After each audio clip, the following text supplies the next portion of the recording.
and support in Indian Wells. Look at this. I mean, this was in Australia. Port 6 literally had a line. I know I'm exaggerating, but it went for miles at the Aussie. It was wild scenes there. Allie, can you remember a women's star who gets this type of support wherever she goes? Yeah, well, Taylor Swift. I mean, A 21-year-old out of the Philippines is pulling off something that world number ones and Grand Slam champions apparently cannot.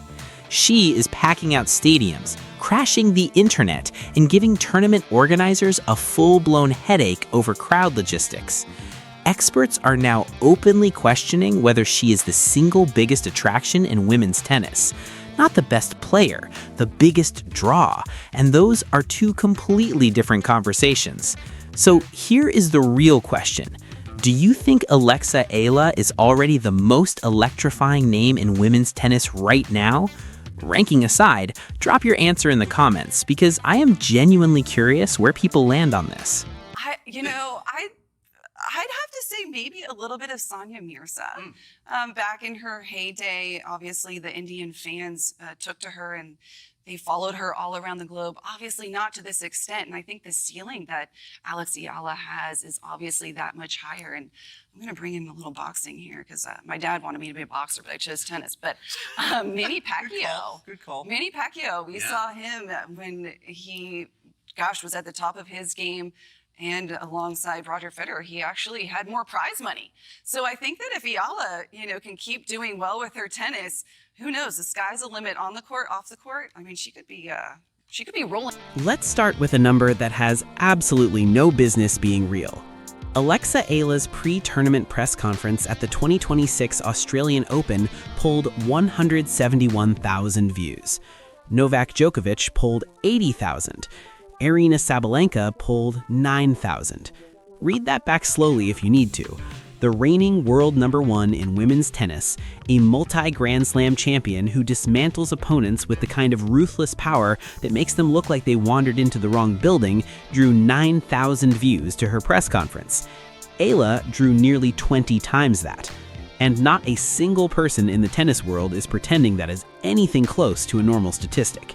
She's got a smile that lights up a room too, and I remember last year when she beat Iga Swiatek, and she kind of did it with a lot of grace and humility, and it was really, for me, it was terrific to see her take that match and watch her play after that and watch her try to continue to progress, because I like her game. Obviously she wants to get better than where she is now, the 32 in the world, but she's got a lot of good hand-eye coordination and ability to take the ball early and redirect.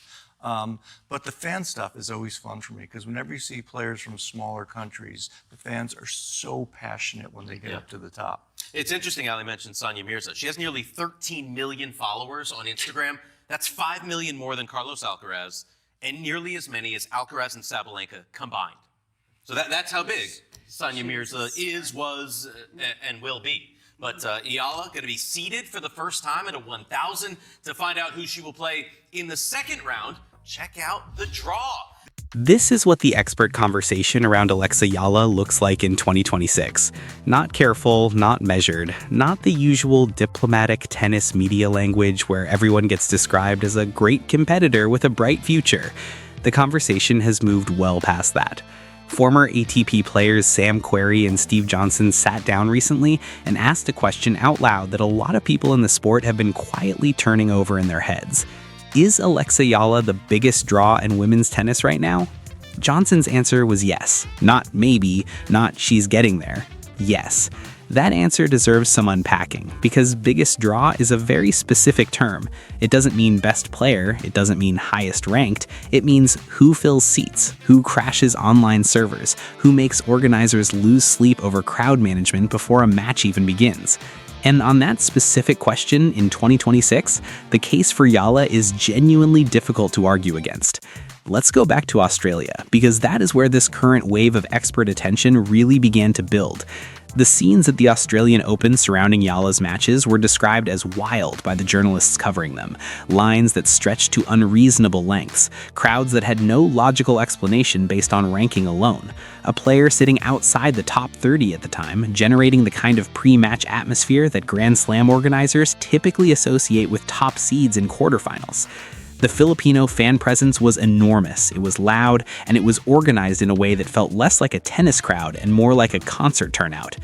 For context, this is not a new phenomenon with players from deeply passionate nations, but the sheer scale of it with Eala is something that even seasoned tennis voices are struggling to fit inside any existing comparison. When asked which women's star commands this kind of traveling support wherever she goes, one analyst landed on Sania Mirza, which is actually a serious and meaningful comparison. Mirza had Indian fans following her across the globe at the height of her career, and her Instagram following sits at nearly 13 million today, roughly 5 million more than Carlos Alcaraz, and almost as many as Alcaraz and Sabalenka combined. That is what genuine cross-cultural influence looks like in tennis, and the experts are now saying Eala's ceiling is higher. Not cautiously, not buried under heavy qualification, higher, and the numbers currently support that framing entirely. A press conference drawing 171,000 views against Djokovic's 80,000 is not a fluke. That is an audience making a very clear statement about who they showed up to see. There's also the social media reality to address, because that's where the younger audience, the one that will define the sports commercial landscape for the next 2 decades, is deciding who to follow. Eala belongs to the generation that is completely native to this environment. Short-form video, real-time engagement, behind-the-scenes access, the kind of platform presence that turns a sports moment into a cultural event. Her wins circulate widely. Her personality comes through in interviews in a way that translates effortlessly to a screen. She has a smile, as one analyst put it with complete sincerity, that lights up an entire room, which sounds like a throwaway line, but in the attention economy of modern sports media, warmth and charisma are not minor assets. They are the difference between a moment going viral and content that vanishes. Coco Gauff built the template in recent years for what a young women's player with genuine mainstream crossover appeal can look like. The commercial opportunities, the cultural visibility, the ability to reach audiences that would never ordinarily tune into tennis. Eala, according to several analysts tracking this in real time, is already pulling comparable attention in specific markets and outperforming Gauff in raw engagement metrics within Southeast Asia. That is a significant sentence. The ranking gap is real. Gauff is a Grand Slam champion and a top 10 player, but the viewership surge around Eala is behaving like the viewership surge of a player ranked 31st in the world. It's behaving like something considerably bigger, and the sports establishment is beginning to recognize that the usual logic of rankings equaling influence is simply not holding in her case. What does all of this mean for where Eala goes from here? The trajectory is genuinely exciting, and the experts know it. She's 21 years old. She's rising in the rankings at the exact moment her cultural profile is exploding. The physical and technical development of a player at 21 still carries enormous room to grow. If the on-court results continue trending upward, more deep runs at major events, more victories over top 10 players, the kind of consistency that turns a ranking of 31 into a ranking of 15 or 10, the combination of performance and influence would produce something the women's game has never quite encountered in this exact form before. First, the story itself is unusually compelling. Eala trained at the Rafa Nadal Academy. She grew up away from home, sharpening her game in Spain under one of the most intense competitive environments in all of tennis. She worked her way through the junior ranks, claimed junior Grand Slam titles, and then began the brutal process of converting junior success into professional results on the main tour, which, as any tennis fan knows, is precisely where junior champions quietly fade away.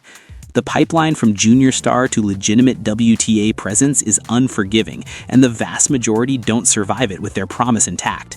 Eala survived it, and she did so in a way that resonated deeply with a fan base that had been watching and waiting. When she defeated the reigning world number 1, it was the kind of result that fundamentally reshapes how people perceive a player, not just because of who she beat, but because of how she carried herself afterward. The grace, the composure, the humility in that moment, the sense that she fully understood what she had accomplished without needing to perform a reaction for the cameras.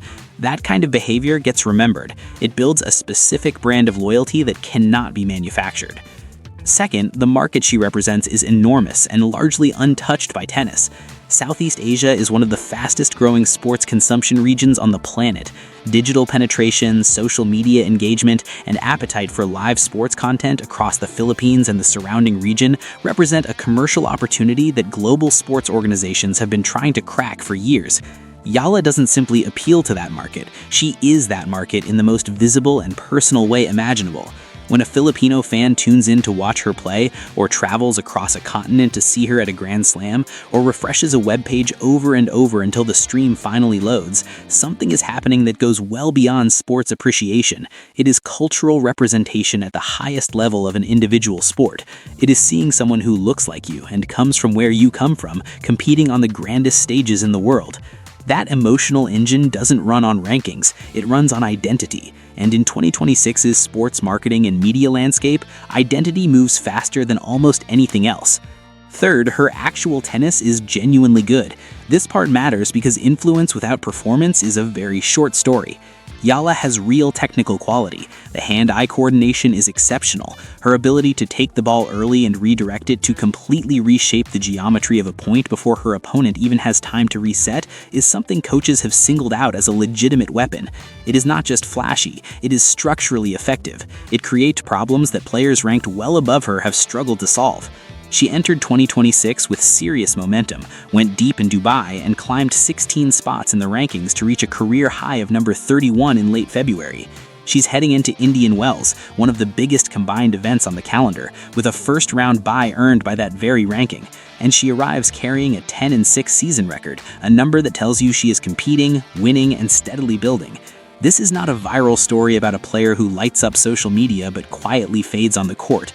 The on-court results are trending in the right direction, and the timing of that movement has aligned with the surge in public attention in a way that is reinforcing both simultaneously. Now here's where things get genuinely interesting from a business and structural standpoint. Tournament directors in the Middle East and Southeast Asia have been openly measuring her drawing power against Manny Pacquiao. Novak Djokovic, who has witnessed everything this sport has to offer and is not easily moved by anything, has described the wave of attention around her as a good problem for tennis. When Novak Djokovic calls your fan base a good problem for the sport, you have entered an entirely different category of athlete. The attendance patterns are already creating genuine logistical headaches, crowds showing up for her matches that far exceed what venue infrastructure was built to handle, organizers scrambling to manage situations they never anticipated because a player ranked outside the top 30 is generating demand that belongs in a completely different tier. Indian Wells is next, and the expectation from people closely tracking these things is that Filipino fan support will show up in full force. The comparison that keeps resurfacing, and it's worth sitting with, is what Sania Mirza represented for Indian tennis on a global scale. Mirza created a blueprint for how a player from a non-traditional tennis market could build a following that crossed borders and outlasted her active career. Her 13 million Instagram followings exist not because she was the finest player of her generation, but because she meant something that stretched far beyond tennis to an enormous and deeply passionate community. She was a cultural figure who happened to compete at an elite level. The analysts are now saying Eala's ceiling on that same dimension is higher, not cautiously, not buried under heavy qualification, higher, and the numbers currently support that framing entirely. A press conference drawing 171,000 views against Djokovic's 80,000 is not a fluke. That is an audience making a very clear statement about who they showed up to see. There's also the social media reality to address, because that's where the younger audience, the one that will define the sports commercial landscape for the next 2 decades, is deciding who to follow. Eala belongs to the generation that is completely native to this environment. Short-form video, real-time engagement, behind-the-scenes access, the kind of platform presence that turns a sports moment into a cultural event. Her wins circulate widely. Her personality comes through in interviews in a way that translates effortlessly to a screen. She has a smile, as one analyst put it with complete sincerity, that lights up an entire room, which sounds like a throwaway line, but in the attention economy of modern sports media, warmth and charisma are not minor assets. They are the difference between a moment going viral and content that vanishes. Coco Gauff built the template in recent years for what a young women's player with genuine mainstream crossover appeal can look like. The commercial opportunities, the cultural visibility, the ability to reach audiences that would never ordinarily tune into tennis. Eala, according to several analysts tracking this in real time, is